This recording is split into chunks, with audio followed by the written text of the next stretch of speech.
Welcome to Brush Up on Business, presented by Oral Health Group, a special Brush Up podcast series focused on the business of dentistry. I'm Dr. Jordan Saul, Chairman of the Oral Health Editorial Board, and today I'm joined by Dr. Carlo Biasucci. Dr. Biasucci is a Canadian dentist, author, and practice consultant. He founded Northern Care in Sault Ste. Marie, Ontario, and in January 2009, his guiding philosophy of friends helping friends. To further his training, he completed the core curriculum at the Las Vegas Institute of Advanced Dental Studies and has taken advanced courses in conscious sedation, implant dentistry, and orthodontics. In addition to clinical work, Dr. Biasucci is also a speaker, business educator, and consultant to other dentists. He is founder and CEO of Elite Practice, a training and growth solutions organization serving dentists in Canada.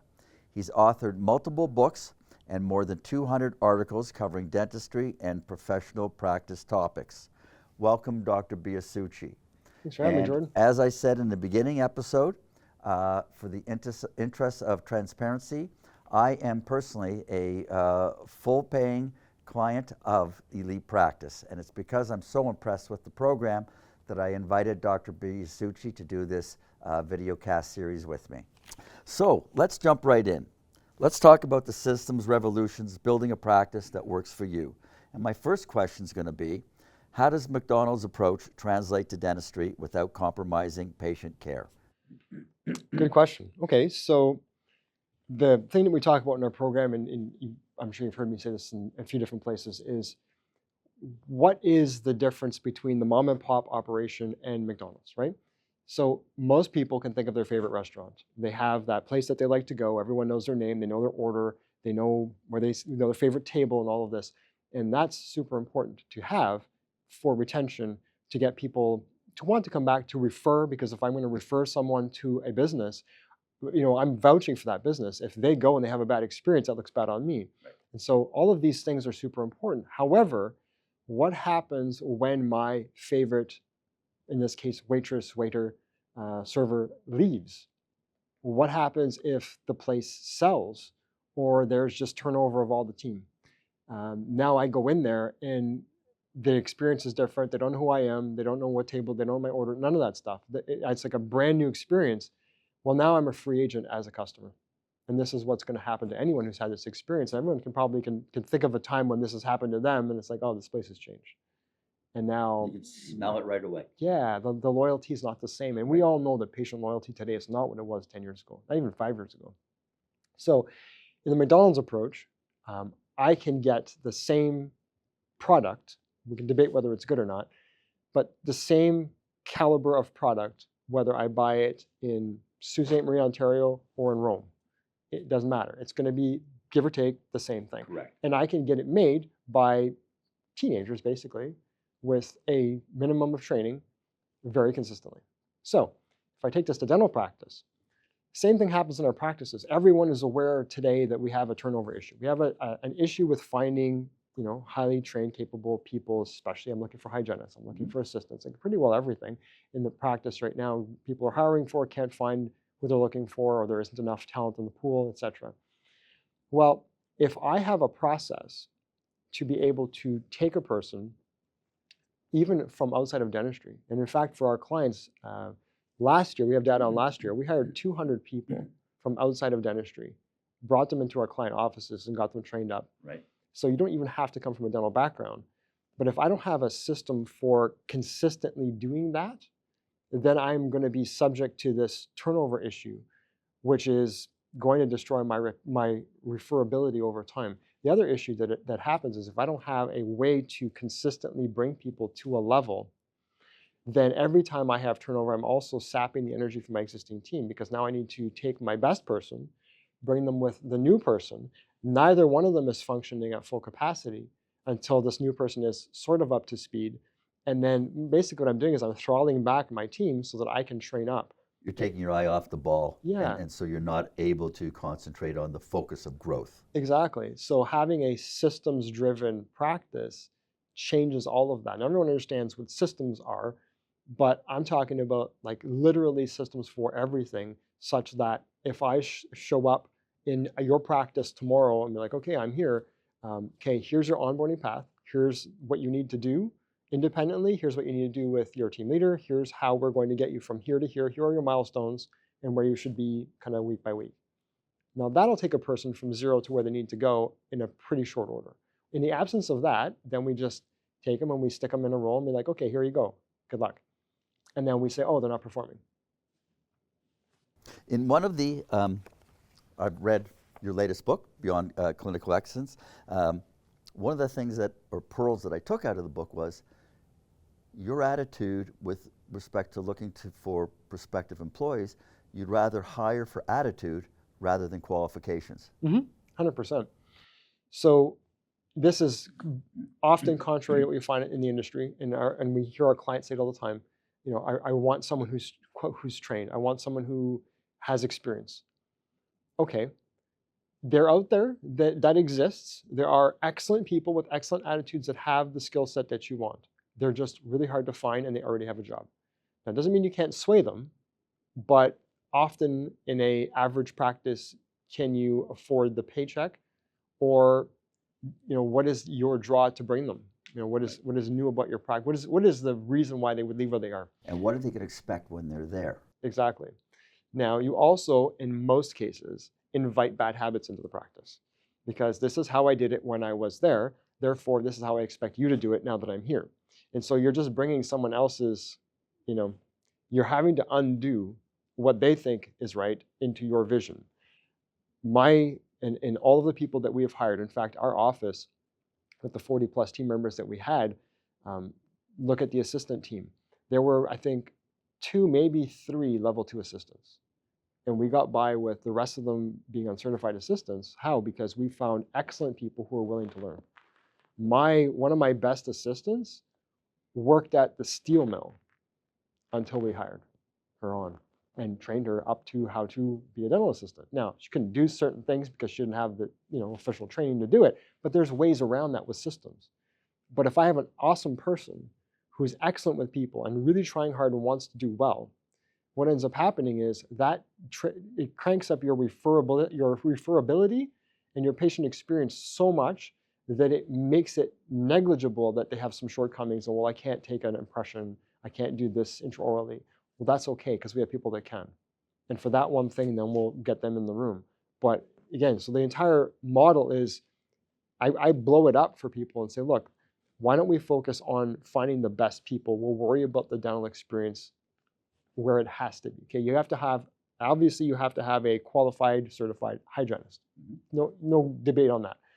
Your assistant, though, yeah, you want to have one, maybe level 2 DA who can take x-rays and so forth. Great. Everybody else in the office, just find the best people you can find. Right? And even when we talked about the startup in the last episode, their entire team, we started working with them a year before they opened. As we brought that team together, we found and hired a lot of those people with them, with the owner. And majority of them are just exactly that. They come from outside of dentistry, but they were successful and excellent people. You bring them together, and now they can make that little dental office just hum, because they get what it's like to be a customer service focused practice. I don't have to teach that. It's easier for me to teach, click here, click there, do this when you take a payment, run the duals, et cetera, et cetera. I can't teach them how to be excellent with people. I mean, I can, but it's extremely uphill. Yeah, I think either it's a quality you have or you don't have. Yeah. So, and we've now just jumped about, why did you say that systems, not superstars, are the true foundation of scalable success? We have talked about this a bit, but any further that you can offer on this? Yeah, we can elaborate a bit on that. So, and I tell this story a lot in events. Like when I was newer in practice, well, in fact, when we opened that practice that you mentioned in the intro, I had one dental assistant who was the only person that I would trust to set up an endo or a crown and bridge prep or something like that, because she would always get it right and everybody else would miss steps.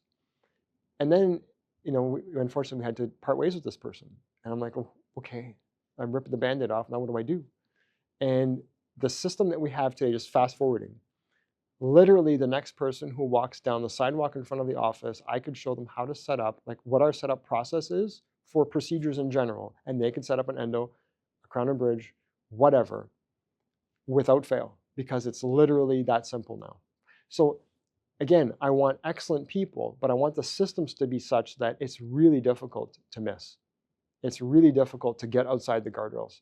And if those systems are set up in such a way where the team is just set up for success, it also helps with retention, because when the office is chaotic and everyone's just kind of scrambling because they don't know really clearly sort of what is my role, how far do I run the baton before I pass to the next person, and I have to constantly be thinking about things that should be automatic, that actually causes a great deal of stress for the team.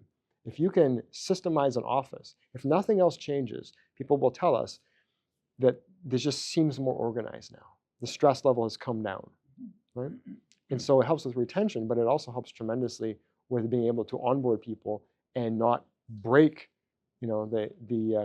the running of the office. And so to me, a systems-driven practice allows for me to find the best person to run that system, not the person who is, they're the only one who can do that. Therefore, we can't do anything to upset them. And then my culture goes to pot because now we're all trying to tiptoe around this one person who has a system in their head.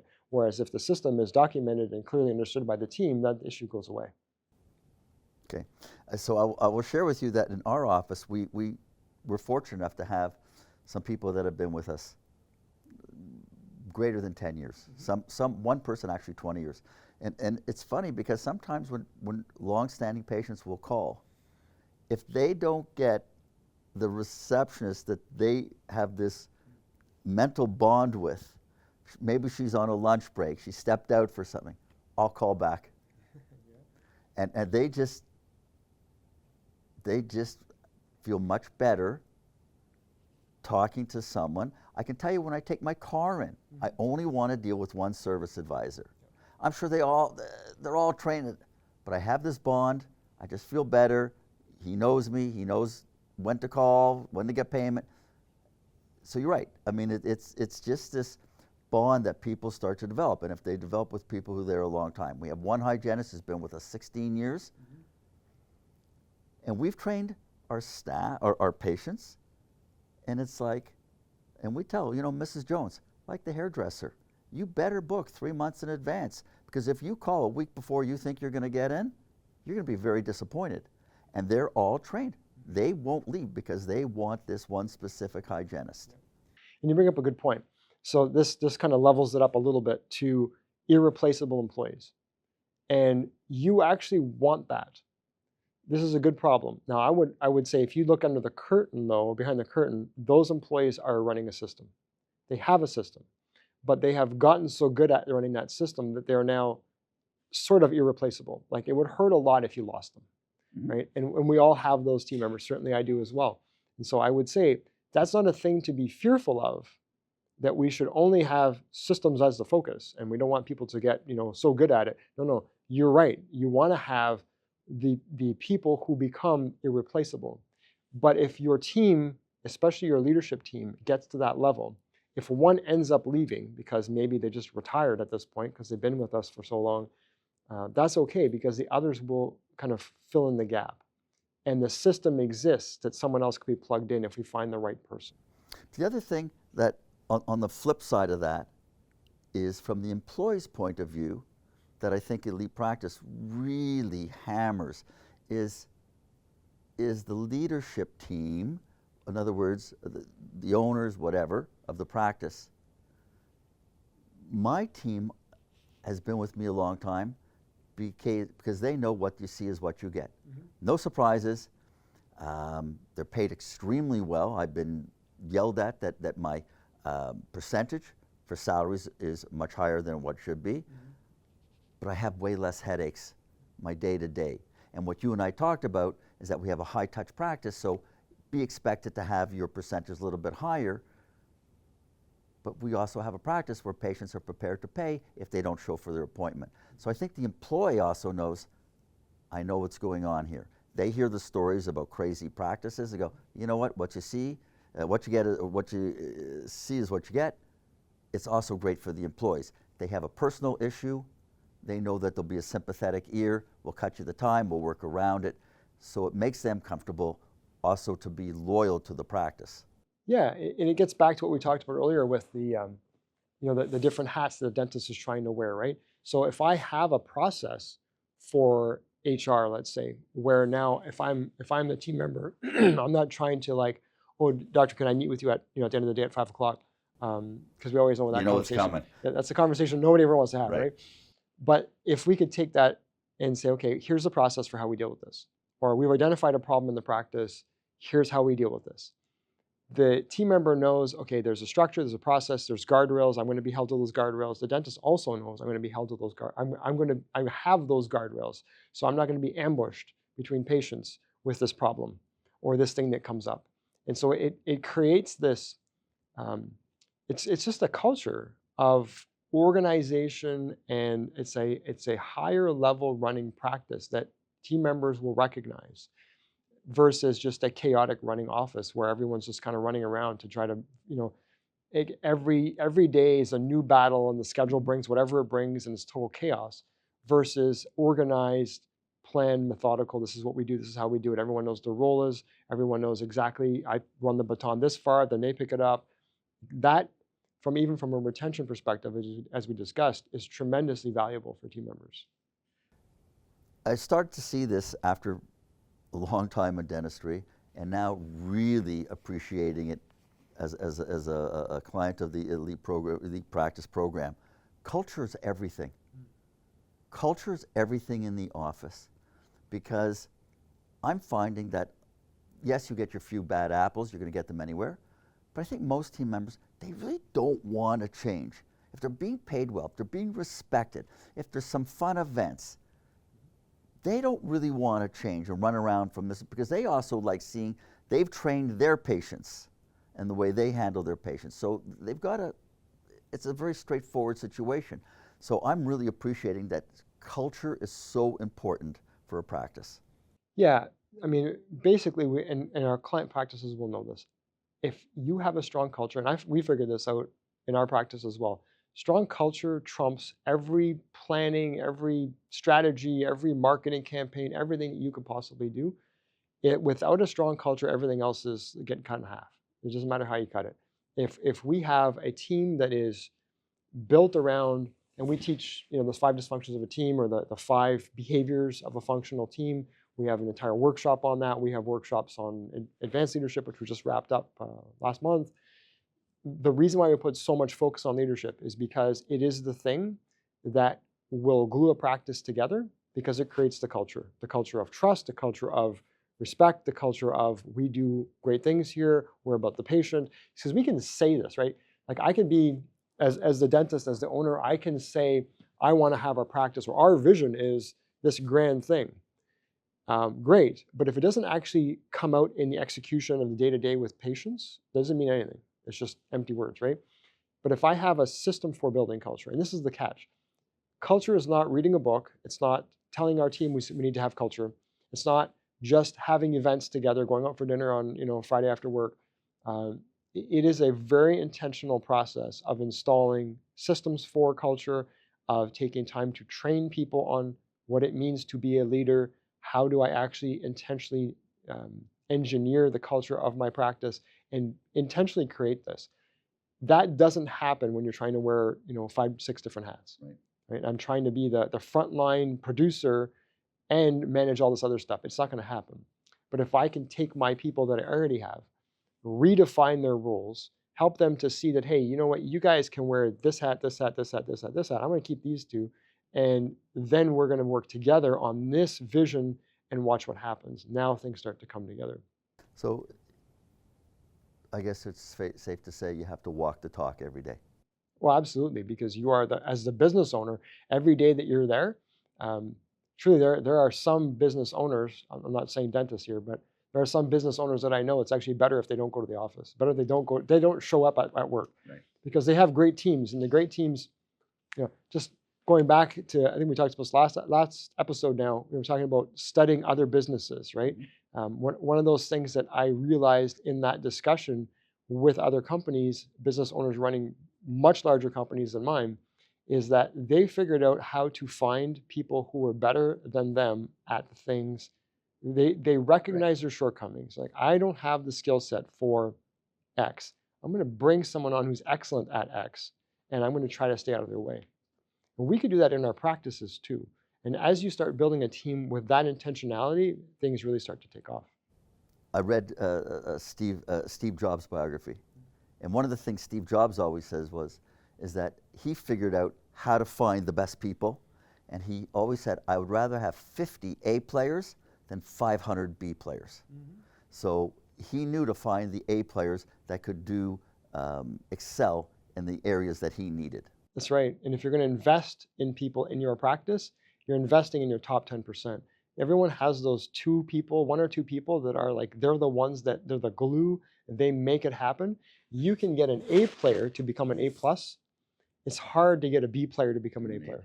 What are the key components of a fairy tale patient experience, and how can systems ensure it's consistent? Good question. It's a big question. We have a whole event on this, the patient experience in category of 1 workshop.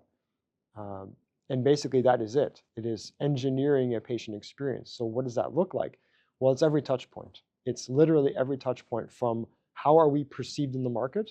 What does our marketing look like? Is that consistent with what happens when the patient calls or emails us? Is that consistent with what happens when the person shows up in the practice for their first visit? What do they see as I walk around the office? And then 5 senses, what do they smell? What do they touch? And so forth. Like, just looking at this practice from all perspectives. And this is something we have teams do, and we facilitate through this, right? Working through that so they can see, what does it look like if I'm the patient?